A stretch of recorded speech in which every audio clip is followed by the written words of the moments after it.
बहुत समय पहले गंगा के किनारे एक छोटा गांव था, शांतिपुर। वहाँ महात्मा हरिदास रहते थे, जिन्हें लोग हरिभक्त महात्मा कहते थे।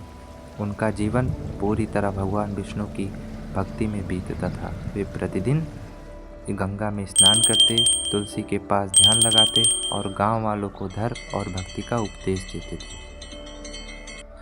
एक बार गांव में भयंकर सूखा पड़ा। खेत सूख गए, जानवर मरने लगे और भूख से तड़पने लगे लोग। गांव वाले महात्मा के पास आए और बोले, प्रणाम महाराज।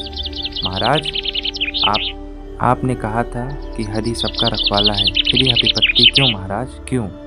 महात्मा मुस्कुराए और बोले, हरि कभी किसी की परीक्षा बिना कारण नहीं लेते। यह समय विश्वास दिखाने का है। महात्मा ने 3 दिन तक अन्न का और जल का त्याग किया और पूरी निष्ठा से भगवान का नाम जपा। चौथे दिन आकाश में घने बादल छा गए और तेज वर्षा होने लगी। सूखी धरती में जीवन लौट आया। गांव वालों में खुशियां लौट आई। गांव वाले खुशी से नाचने लगे।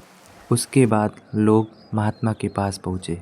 महात्मा ने कहा, यह मेरे तप का नहीं, तुम्हारे विश्वास का फल है।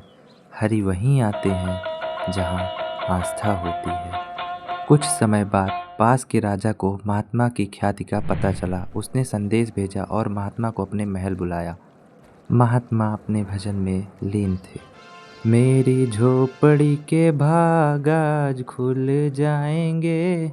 राजा ने कहा, अगर तुम सच में भक्त हो तो अपने भगवान को यहीं बुलाओ। महात्मा ने आंखें बंद करी और मन ही मन हरि का स्मरण किया। तभी महल में एक दिव्य प्रकाश फैला और भगवान विष्णु प्रकट हुए। राजा अपनी आंखों पर विश्वास नहीं कर सका। भगवान बोले, जहाँ प्रेम और विश्वास है वहीं मैं हूँ, अहंकार मत करो।